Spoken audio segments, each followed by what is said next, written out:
Good afternoon.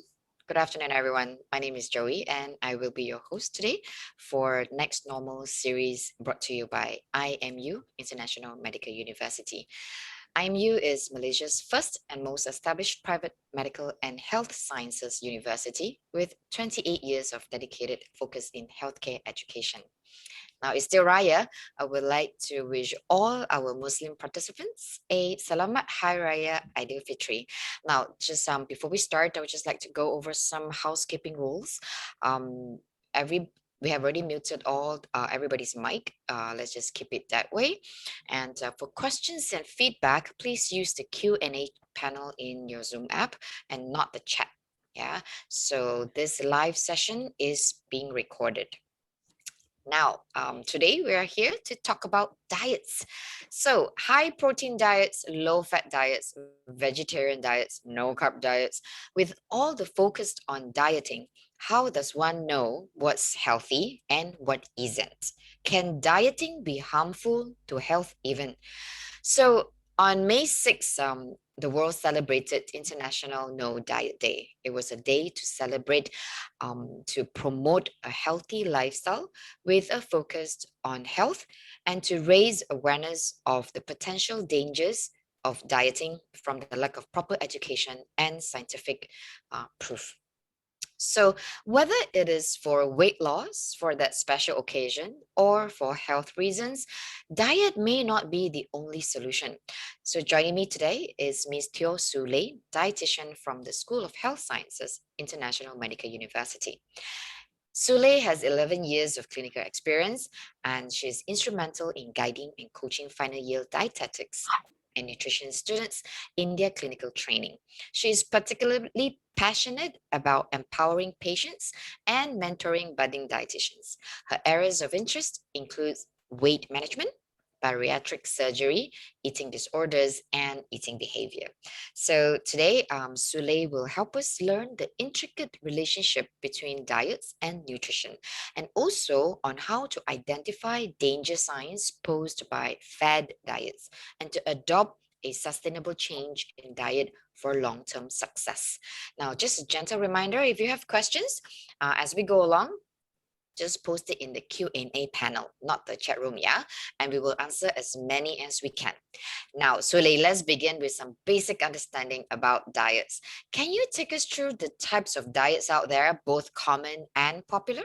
There are a few, and I guess that we can easily group them into a couple of common groups, so to speak. So we have the portion control, balanced food groups kind of diets. So examples of this would be like your Mediterranean, your Weight Watchers, or even your healthy plate follows a portion control, balanced food group kind of pattern. Then we have the high protein, low carb diets. So I guess the common names that we often associate with this is like your Atkins. Then of course we move on to the low fat or very low fat diet. These would be examples of this one would be your Ornish or your beach diet, South Beach diet. Then we have this more emerging, kind of new. It's the paleo diet, which can be low carb, high protein, or it could also be the other way around. But the concept is pretty much to eat whole foods and lesser processed foods. So that's the theme that they're following. Then we also have the ketogenic, which is the opposite of low fat. So this goes towards the high fat kind of area. And then there are also a popular diet that's going on right now, which is to do with eating pattern. And that's the intermittent fasting ones. So these are basically the common and popular groups of diets that you can see outside. Okay, so now maybe to help us understand a little bit better, so what are the some of the fundamental characteristics of diets? I guess we can start from the earlier one that I was saying. So something like the portion controlled ones would be a certain recommended serving size that you can eat throughout the day, depending on your energy requirements. So You can see this quite commonly in things like the healthy plate that we have in Malaysia. Also, if you follow the food pyramid, they also give you some recommended serving sizes. So the other one would be the high protein, low carb. So the characteristic for this diet would be they tend to introduce carbohydrate foods in stages. So you may start with 20 grams of carbs in a day, and then you gradually increase it to something which is like 60 grams per day, which is equivalent to eating about a bowl of rice for the whole day. So most of the time when you're on a when you're on a high protein, low carb diet, it could be low in fruits and vegetables. Whole grains or even dairy foods, because that's where your carbohydrate sources are. So when somebody is about to embark on this diet, we do have certain precautions to take, and there are certain populations that we may not recommend this for. So that's the portion control, and that's the low carb, high protein. The third one would be if it's a very low fat diet. The typical advice is for people to restrict their fat intake to about 10 to 25% of your entire energy intake. So the main source of your energy is mostly coming from fresh fruits or even whole grain that's cooked in a very low fat method, and also vegetables, leafy vegetables. But of course, the cooking method does matter quite a lot if you're following this. So these are some of the fundamental characteristics of these diets for the portion control, the high protein and the low fat ones. So another important questions that we want to know, do these diets actually work? Actually, from a dietitian's perspective, they all work. But of course, like I said earlier, with the high protein ones, there are certain populations where we tend to err on the side of caution and we don't recommend. So for example, if you have underlying gout or if you have a risk of osteoporosis, your dietitian may advise against going for a high protein, low carb kind of diet. But generally, if you're a healthy individual and you want to go on a diet, the science pretty much tells us that it works for as long as you're following it. So it's not a short-term honeymoon like 6 months or 1 year. It's essentially a lifestyle choice that you have to follow for the rest of your life. And I guess that's the most difficult part. Okay, so 6 months to a year and lifestyle choice. Okay, so what about the diets or way of eating that we hear trending today, like ketogenic and intermittent fasting? What do you think of those?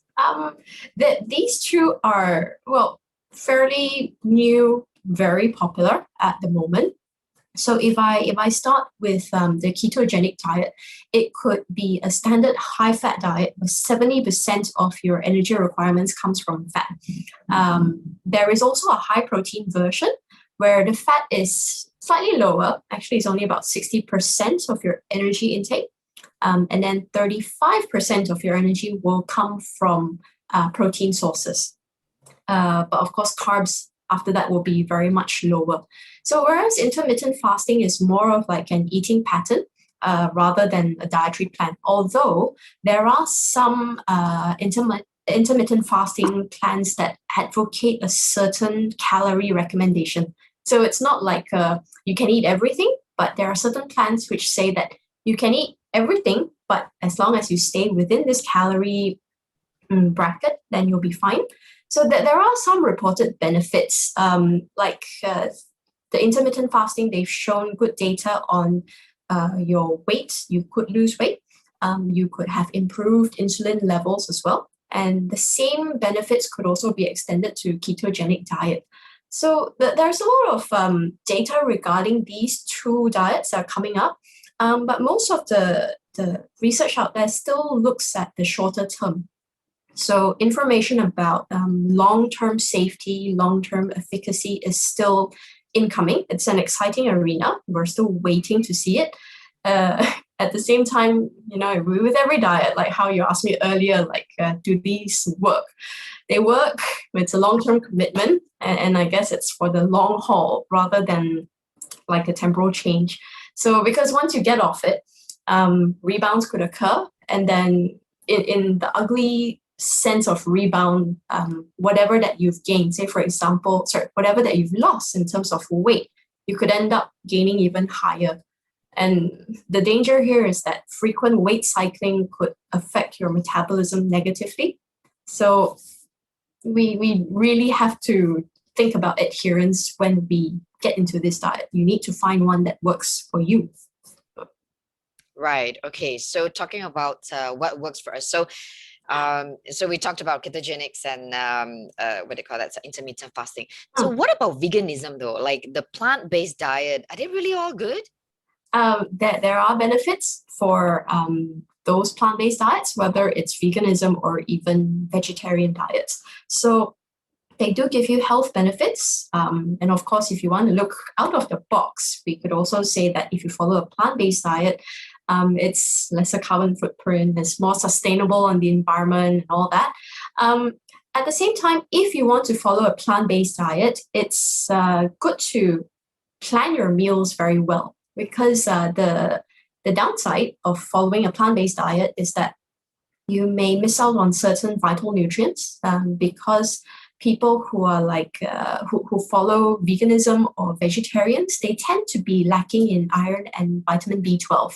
And often they do need supplementation. But the key here is that if you want to go on this, you have to plan your meals with a huge variety, and you really need to know how to plan ahead. Right. Okay. If that is the case, can you just help us understand a little bit what constitute a poor diet, and what does it do to our body, the impact poor diet has on our body? What we do know is that if, let's say, your diet is not that great, or in scientific terms, we just call it suboptimal, it's associated with about 45% of what we call cardiometabolic deaths, which means it's conditions related to your heart and also to metabolism. And often these kind of mortality comes from diets that show an excess of sodium, of salt intake, too high intake of processed meats, or insufficient whole grains, or they're just not getting the better fats, or they're not getting the omega-3 fats. So what we do have a lot of data about is that if somebody were to go on a low-carb diet, and especially if it's high in animal protein, we do see that the mortality rates tend to increase. So this is what we do see in our daily clinical setting as well. So it's something to take to heart, to say that yes, we are eating too much salt. We really need to cut back, and we really need to get a lot more fiber in our diets. Okay, so now, so how, with so many diets being recommended and written out there, how can one identify what is dangerous and what is safe? Yeah, I guess that's actually a very valid question, because in terms of science-wise, we're still learning about a lot of diets and the effects it has on our body.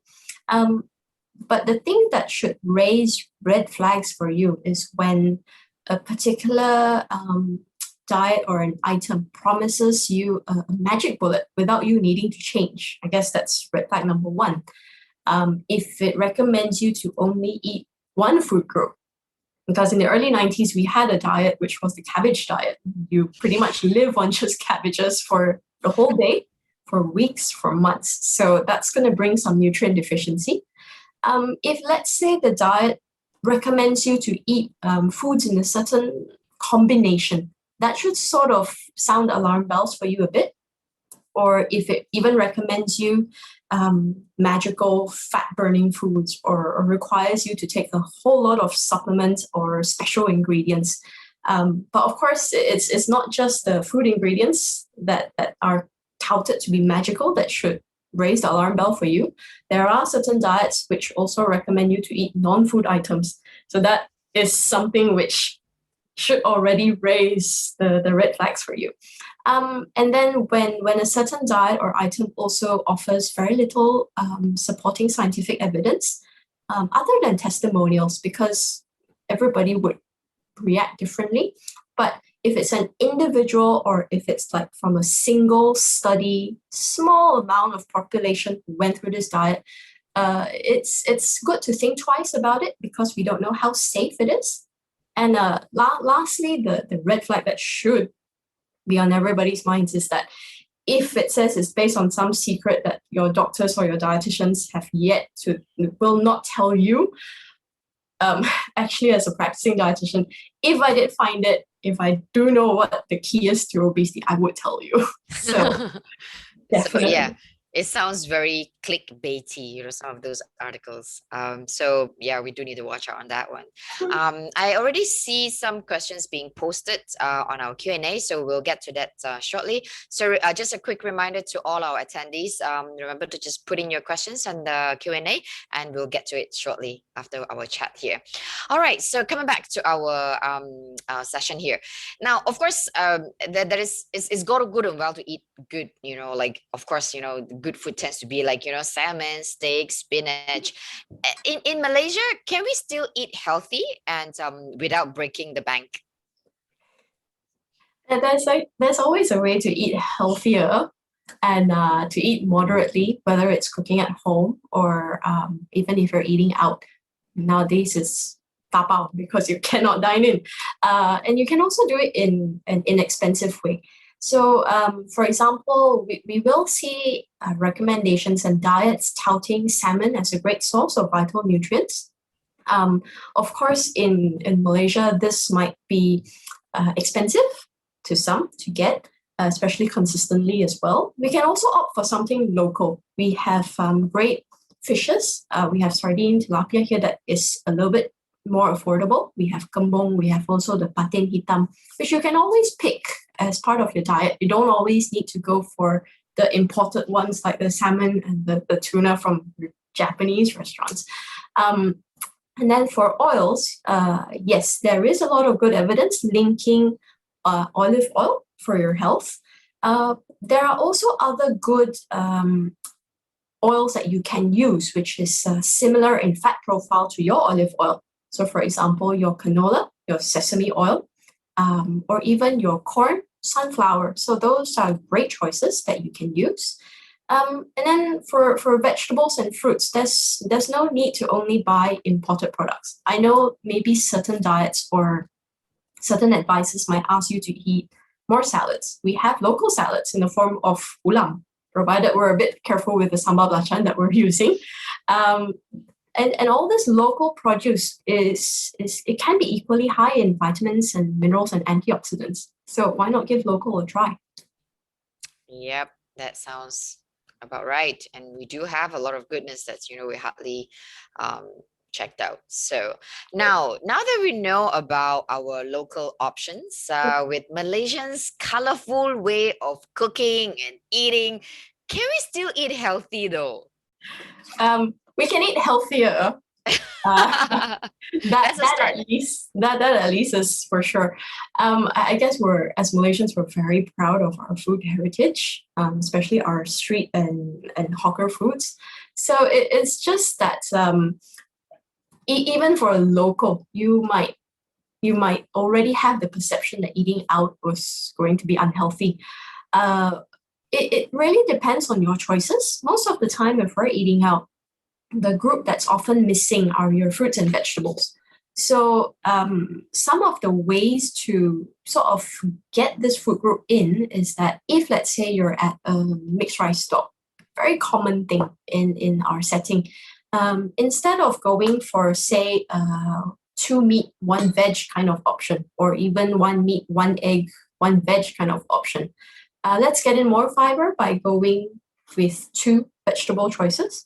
So that could be a way to get in your fiber content. And then if you're eating out, say, for example, like chicken rice, you can always have a side of vegetables there. If you're going for a soupy meal, a healthier choice compared to, say, your fried noodles. But of course, the catch here would be do try and get the one that is a clear soup instead of the one with santan or with curry.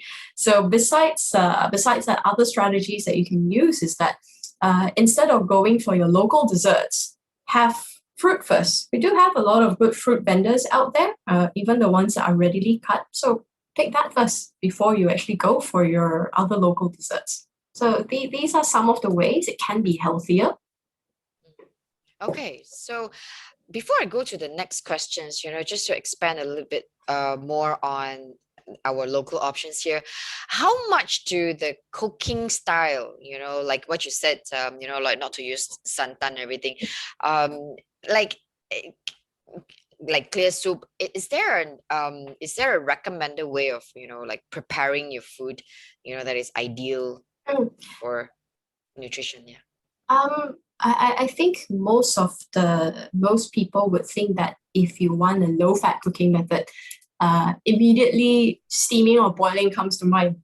So they are lower fat methods, but there are also other ways which do give you good flavor. So your grilling would be one of them. We have ikan panggang outside. Mm-hmm. So the ones that are baked are also quite a good option. Mm-hmm. So it's not just reduced to steaming, boiling, and blanching. Although I guess with the food culture expanding so nicely, even in our local setting, we do have quite yummy options when it comes to these cooking methods. So It's, I think it's very often that you hear, when people serve you something that looks healthy, it's kind of like equivalent to not tasty. So that's not true, huh? that it's not true. I guess it's partially due to perception as well. But do give it a try. There are many. I mean, we already said that Malaysia is a food haven, so go out and try. Yeah, that's right. So that kind of brings me to the next question. So what are the myth or misconception about diets? Okay, from a practice setting, most common is that because I normally work with quite a bit of weight management patients, so carbs make you fat is one of the major or most popular thing that I often hear. So this particular sentence or this belief, they do have multiple origins. Mhm. I guess this needs to be explained to. Let's try explaining this. Huh? If we were to compare calories in 1 gram of carbohydrate, 1 gram of protein, and fat, okay, so your carbohydrates and your protein at 1 gram would yield 4 calories, whereas your fat yields 9.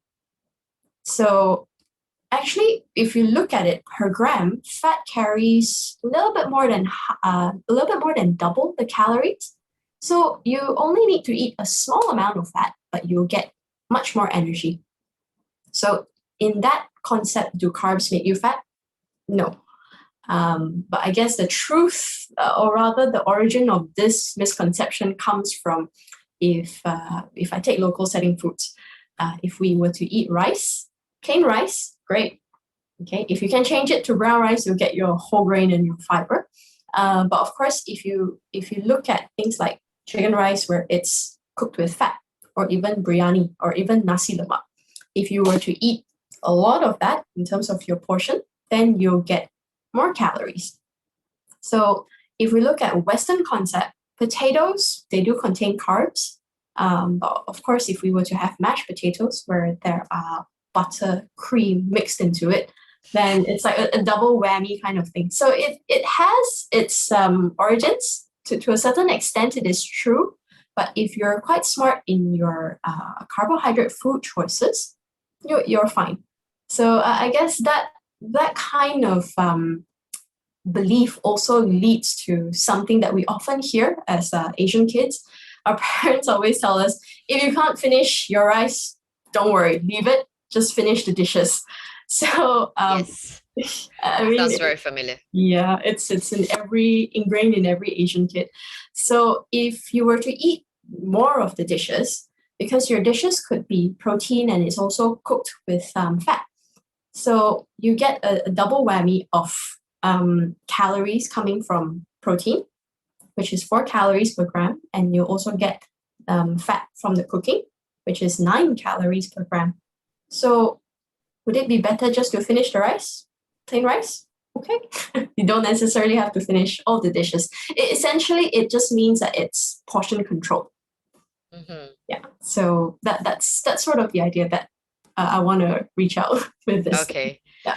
What about the other one? They say mock meat is better than actual meat. Is that there is any truth in it? Um, I won't walk back on how vegetarian or plant-based diets are good. But of course it all comes with choices. Whether you choose to follow a vegetarian diet path or not, at the end of the day, your food choices do matter. So there are certain foods to look out for if you are a vegetarian. So things like mock meat, they may carry more fat because they are deep fried, and then they don't necessarily carry. If you're just relying only on it, then it may not provide you with all the nutrients and vitamins. So that's why with plant-based diets, you really need to have a very good variety. So you need to also preferably consume whole foods. That would be the better option. So mock meat being more superior than actual meat, I wouldn't pit it together. If you are also looking for, it all depends on choices, and it also depends on frequency. Okay. So, dear attendees, mock meat is not necessarily better than actual meat. So, but that doesn't discount the fact that, like, I mean, everybody, or rather, like, all of us are trying to live more sustainably. So now, that brings us to uh, our next question. Actually, how can we uh, make that extra effort to monitor our diets? Do you think apps will really help with our weight management? There are so many apps out there. Yeah, especially with the whole pandemic, everyone's just the whole app development thing has boomed quite a bit. They are a very good tool, and there are many types that a user can choose from. So I guess one of the things that a user can do is to first determine what they want, or what they need, and then they can find the health app that will suit their purposes. So some apps may only include information. It requires you to self-report and self-monitor. But if you're a person who requires that extra supervision from a person who will, well, for lack of a better word, talk back to you, there are also apps that do have a health professional on the other side that you can reach out to if you have any specific queries. So there are a huge host of apps that comes from the West. So when you are entering data, or if you're looking for certain foods from our local context, you may not necessarily find them. So I guess when you're picking your app, these are the few things that you need to keep in mind. But the thing is, it's not all apps are just based on Western context. We do have local ones as well. So from the top of my head, what I could think of is things like Naluri, BookDoc, and Live Smart. Those are they do have local settings kind of information that you can use. So but then again, these apps are pretty much to help you achieve a more sustainable lifestyle. So they won't actually replace consultation or advice from professionals, especially if you have a specific health condition, because they may warrant further assessments that an online platform may not be able to give you. So at the end of the day, the apps are a very good monitoring tool, but you need to know whether it suits you, or if it really fulfills your need, what you're looking for. And I think that it should just be incorporated as part of your lifestyle. I mean, it should be something that you do automatically. It's not supposed to be a burden. Yep, that's right. It's supposed to be empowering and not burdening. So now, I just want to cycle back a little bit, pedal back on this this little concern. There seem to be very little people who want to see an NND, on any normal cases, unless it's like for like extreme cases. But why do you think? Why would you suggest any healthy person who want to change their diet to go and speak to an NND professional? Uh, well, for a dietitian, we do see quite a bit of consultations migrating to the online platform. But sometimes when we have a face-to-face rather than like a texting kind of platform, maybe we could be able to discern a little bit more information instead of just questions that come up where you just answer it.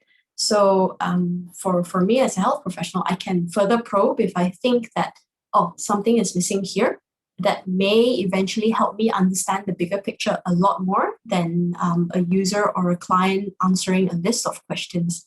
So and sometimes if they were to see us in person, not so much of the healthy population, but if you do have a certain condition that you want to be assessed for, then dietitians also do something where we call it a nutrition focus physical assessment, where we might check whether you have any muscle or fat loss, whether you have any difficulties with swallowing or with chewing, so that we know how to make the next referral to the next person.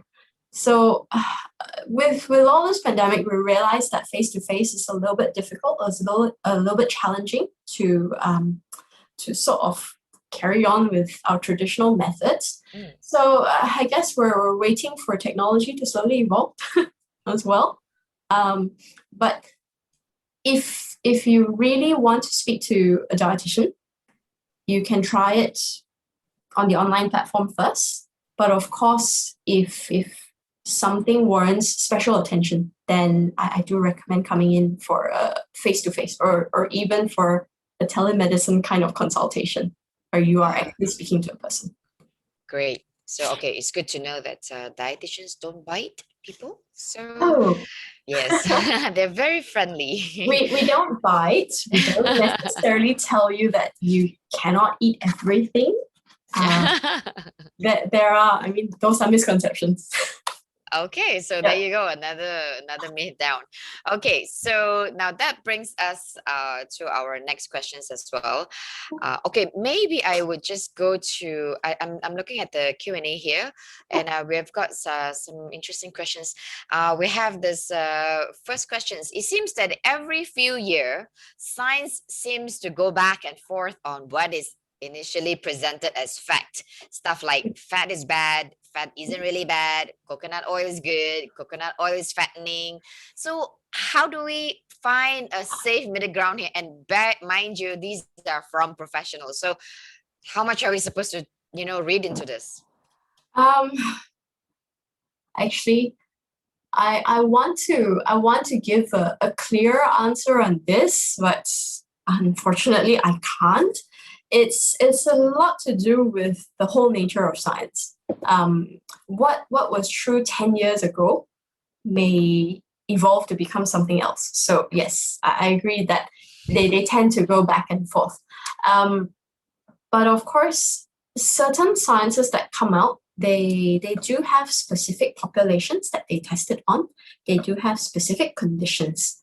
So most of the time, whenever we get something new, it's good to try and discern that information to see who is it for and what exactly does it what does the study actually tell you, or what was the specific outcome they were looking for.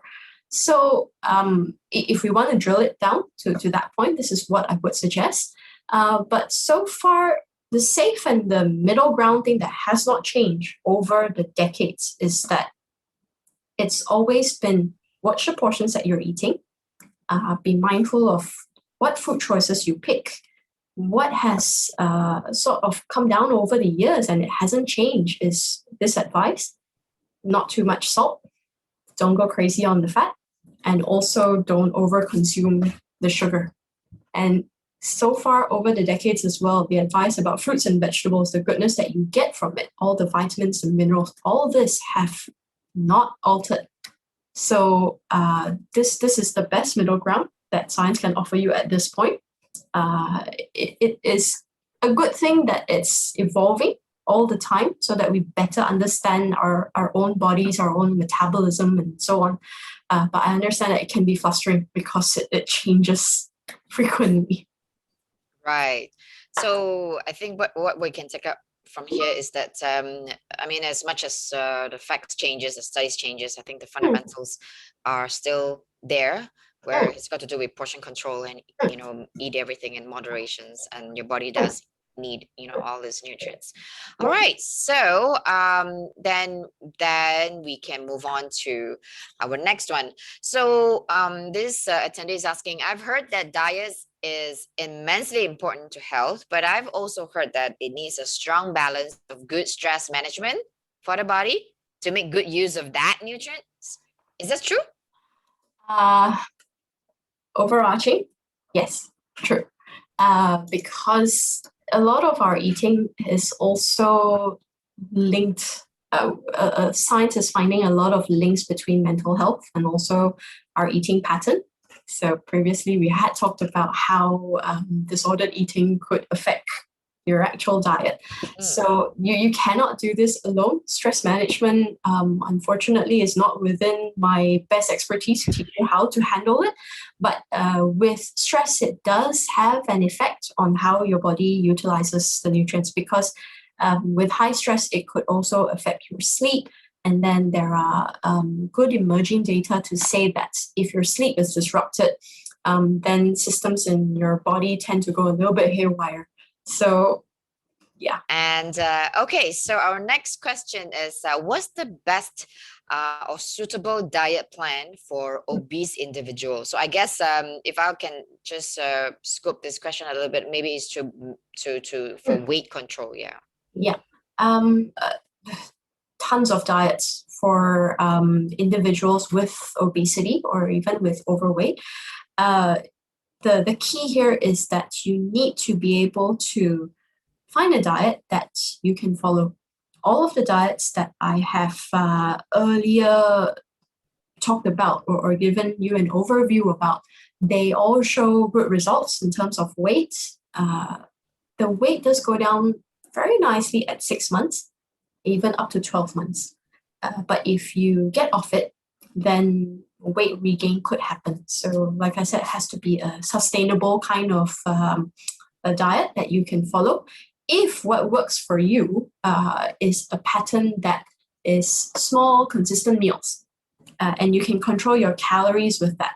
And with it, we have a good working or a good knowledge of what foods may contain hidden calories, or you can even have methods on how to deal with stress because some people may stress eat.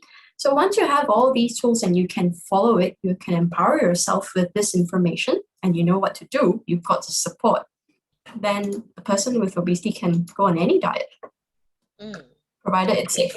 So still all those red flags that you need to filter through. Yeah, and I think for anyone out there with obesity problems, I think we also have to understand whether you have any other comorbidity issues, right? Mm-hmm. And like if you're diabetic or you're hypertensive. So yeah, and I really encourage this person to speak to your clinicians or also dietitian. If you don't have one, then Sule is ready at your service. Right, so that brings us to our next question. We've got a pretty busy Q&A session here. So I've been losing weight all this while as I'm overweight, but it seems that my weight can't go down any more, even though I have limited my food portions and exercising. May I know what can I do to further lose my weight? So I guess, yeah, I guess it's like a case of plateau. Yeah, plateau is something very common that we do see among our client pool. The thing is, if you have limited your food, for my practice anyway, there is a certain amount that you can limit to before it becomes deficient.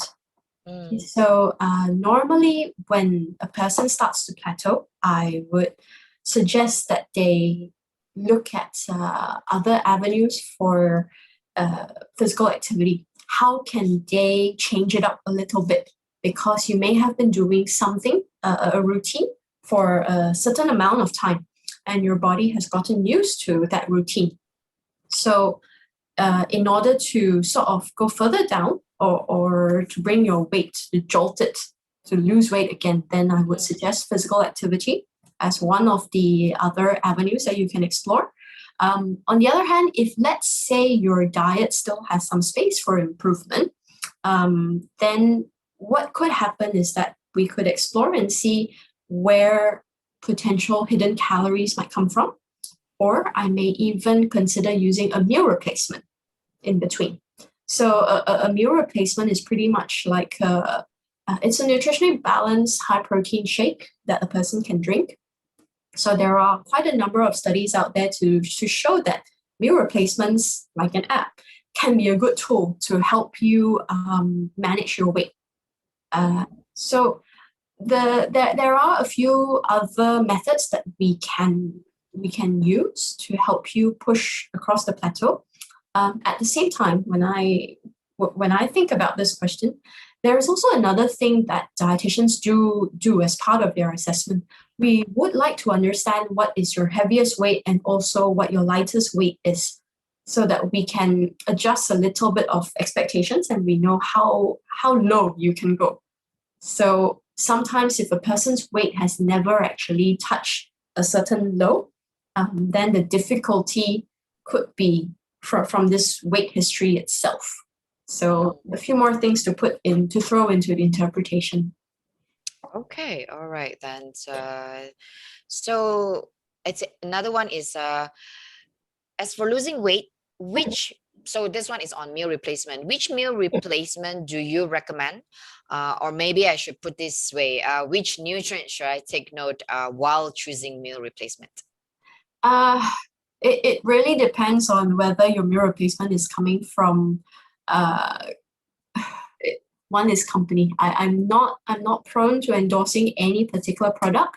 So most of the time what we do look out for is that the total calories should be lesser than 200 calories. Some guidelines recommend lower than 250, but it really depends on whether how much can we afford to restrict in terms of your diet. So total calories is one thing that we look at, but it should also have adequate protein. And the other thing is with meal replacements, are we doing a full meal replacement or are we doing a partial? So full means the whole day. It's on meal replacement shakes. But a partial has that flexibility of are we doing once a day? So some of my patients or some of my clients have also done a replacement for just lunch or for dinner. Because at lunch they may be short of time, or they find that picking what to eat may be a hassle, so they may replace lunch. But generally you can replace once a day, or some people might even do it twice a day for a certain period of time. So it depends on the pattern, it depends on what you need. I don't think I should be inclined to recommend which type, but what we look out for is the total calories and also the protein. If it has fiber, great. It should also be lower in fat and not too much sugars. Okay, great. So I hope that's answer your question there. And our next question is how to control blood glucose level and diet for type 1 diabetic patients. Thank you so much, Chain, for the question. So yes, how should we do this? The first answer, which is a very typical dietetic answer that I can give you, is if someone has type 1, it's very much recommended that you do see a dietitian, because your insulin injection and your blood glucose profile is something that we do want to see. And then we do help titrate your, not say titrate your meals, but we do plan your meals according to your daily routine. And we also do look at what kind of insulin you are getting. So I would prefer to err on the side of caution here, and say that it's preferable that you do seek a dietitian's input on how to better plan it for yourself, because it's not just the medications that we're looking at, it's your lifestyle. But the other thing would be that how do I put this? It's something to do with your insulin sensitivity kind of calculations that we would do. So I think seek the correct place for help for this. Okay, all right. Then our next question, we have another question here. So I've heard that weight has a set point and changes, wait, changes to the weight would bring us back to the set point. Is that true? And how diet work would affect this both negatively and positively? This set point theory has been around for a while. I'm afraid that the set point theory is rather complex. It's not as simple as saying energy in and energy out kind of mechanism. I mean, simply put, that equation does still carry a certain weightage of truth. But there are other complex factors which I think will take quite a long time to answer this. Possibly, I would much prefer if we had a little bit more time, a little bit more context to answer this. But is it true how diet? Yeah, you would have a set point, but there are researchers that say that you may be able to change that set point. As in how? Unfortunately, I'm not the best person to give you this kind of answer, because it's a very complex physiological system. Okay then. Okay, I think we have an expansion from one of the same person there. For meal replacements, as you mentioned just now, do you mean that we can only consume 200 kilocalorie per meal? What if I do a full meal replacement plan, meaning I'm only consuming 600 kilocalorie per day? Is that okay? Is that fine? If you're consuming 600 calories per day, you should be within the very low calorie diet kind of category. So you're still all right. Okay, let me break this question down a little bit. Do we only consume 200 calories per meal? I still need to see the full day. Okay, whether it is if a person is on partial, I will also look at the total amount of calories that this person is also eating. So if you do a full meal replacement plan with 600 calories per day, most of this very low calorie diet plan, they do recommend quite a tight supervision, because for certain populations, there may be fluctuations that could be detrimental to your health if we do not keep it checked. So I would suggest that you can go on this 600 to 800 very low calorie diet, but do seek some supervision from your clinician. Okay, all right. So I think perhaps one thing to take home for all our attendees is that I think, and when it comes to a practical and tactical diet plan, I think there are a lot of factors come into place. We also don't want to be dispensing the wrong advice, and so yeah. But I think what Sule is trying to do is to give us a general principles and foundations, fundamental understanding to make a decision. And I think the best way is still go back and to see a proper dietitian of for your case. If you don't have one, probably it's time to meet someone formally, so that that particular questions is more is addressed properly. Okay, I think we are getting close to our ending time. We just take this last question. Then after that we'll wrap it up. So weight management often relate to food portion control. What about physical activity? How can you advise a person to start exercising, and any type of exercises that can a obese person start with?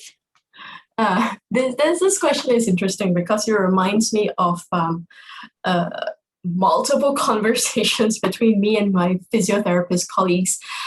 Yes, first line of weight management still goes through food portion control. It still goes through diet. Physical activity, while it may not give you a very significant weight loss rate, it is still nonetheless important because you will still need to build your muscle mass. You still need to keep up your metabolism. So, should a person start increasing their physical activity, the recommendations is that if you can reach up to 150 minutes per week, whether you want to do it at one shot or you want to do it in increments throughout the week, that is fine. But the aim is for 150 minutes. So, what can they do to start exercising? I don't think I can give you the best answer. A physiotherapist would be best. But if a person has obesity or carries excess weight, the good news is this: you don't have to start running. You can start walking because the latest evidence shows that it's just better, it's overall just better to be fit, to start moving rather than staying sedentary all the time. So I know it's a bit tough with the pandemic going on and you may not be able to go out. So you don't have to start full-on exercise regimens. If you're a person who has not done any exercise at all, just start moving. That's a good start. Then you gradually build up from there. And the health benefits can already be seen once a person just gets out from that sedentary behavior to something a bit more active. All right. So, yeah, it's probably quite a bit of challenge right now. But hey, if you live at an apartment or condo, there is always a stairs. Okay, so we're gonna wrap this up already, and so one last question to send back to all our attendees. What is your advice to our audience who want to change their diet? Pretty much a few guides to go with. First thing is you have to remember that living healthily requires a permanent change. It requires a permanent change in your lifestyle, in your diet, and your physical activity. It won't be easy. I'll admit that because we have habits that's been cultivated over time. So you don't expect change overnight. But if you do small increments and you're gradually getting towards a permanent change, that's the way to go. Before you start on a diet, just make sure you distinguish if it's safe or it's not. So general rule here, if it sounds too good to be true, it probably is. So do have a second look. Reach out if ever you need to clarify if it's okay for you specifically. So if we're talking in terms of diet, just make sure that it does include food groups in all the food groups in your diet, just to make sure that you're getting all the required nutrient needs. Whether you want to use supplements or not, that depends on whether you are able to achieve certain vitamin and minerals intake. So case by case basis. So the other thing, other from diet, it's pretty much to aim for a physical activity pattern. We're going for 150 minutes. If you're a couch potato during the whole pandemic, then just get up and start moving. That's the great thing. So if you're ever unsure, ask a dietitian. We're definitely here. Yep, that's the way to go. Now, thank you very much, Sule, for this afternoon, and we have come to the end of our webinar. Whether you are changing your diet for weight loss or for any other reason, know that a diet ought to be a lifestyle choice rather than a temporal change for a short-term gain. And do exercise care when deciding which diet, as we have to be mindful that our body needs nourishment with adequate nutrients and vitamins to achieve optimum health. Now, so you hope you have gained much from today's session. We look forward to catch up with you again. Thank you very much. And if you want to connect with us at any point in time, connect with us for more updates on Facebook, which is International Medical University, on Twitter at IMU Malaysia, Instagram IMU Malaysia, and also on our LinkedIn, International Medical University. Stay safe, everybody, and take care.